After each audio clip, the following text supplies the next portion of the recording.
Gate খুলে দেওয়া হলো।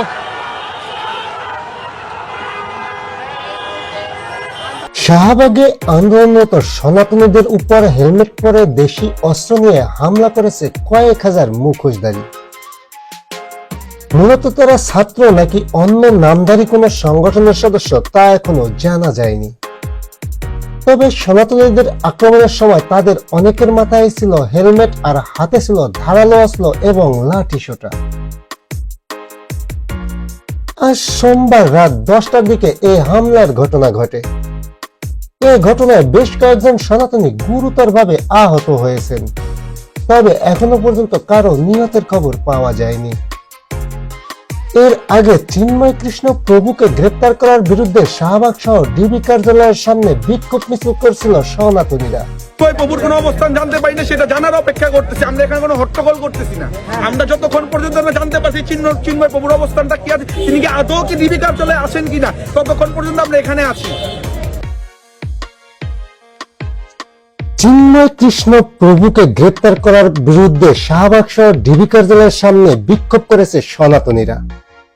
আজ সোমবার সন্ধ্যা 7:30টার পর থেকে এই বিক্ষোভ সমাবেশ আয়োজন করা হয়। অন্যদিকে তাকে গ্রেপ্তারের প্রতিবাদে এদিন বিকেলে চট্টগ্রাম নগরীর জামালখানেও বিক্ষোভ মিছিল করে সনাতনীরা।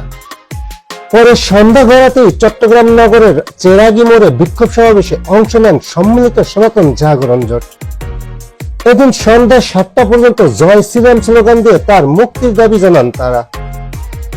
এর আগে সোমবার দুপুরের দিকে বাংলাদেশ সম্মিলিত সনাতনী জাগরণ জোটের মুখপাত্র ও পুণ্ডরিক ধামের অধ্যক্ষ চিন্ময় কৃষ্ণ দাস ব্রহ্মচারীকে গ্রেপ্তার করে ডিবি পুলিশ।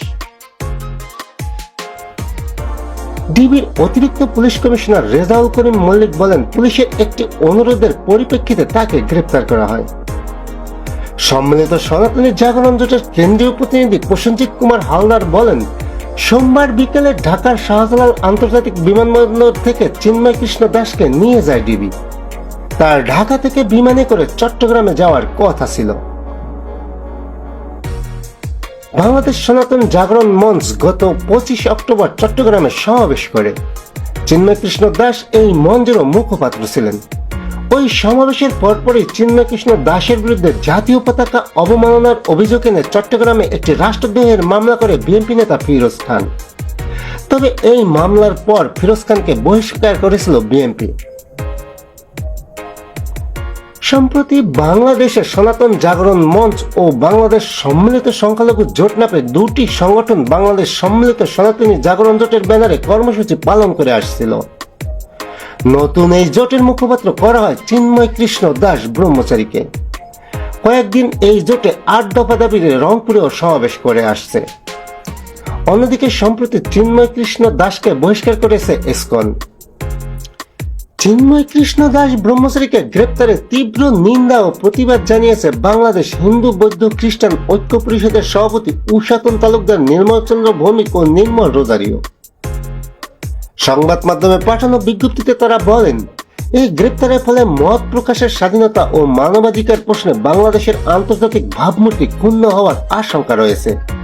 তারা অনতিবিলম্বে চিন্ময় কৃষ্ণ দাস ব্রহ্মচারীকে মুক্তি দেওয়ার দাবি জানান।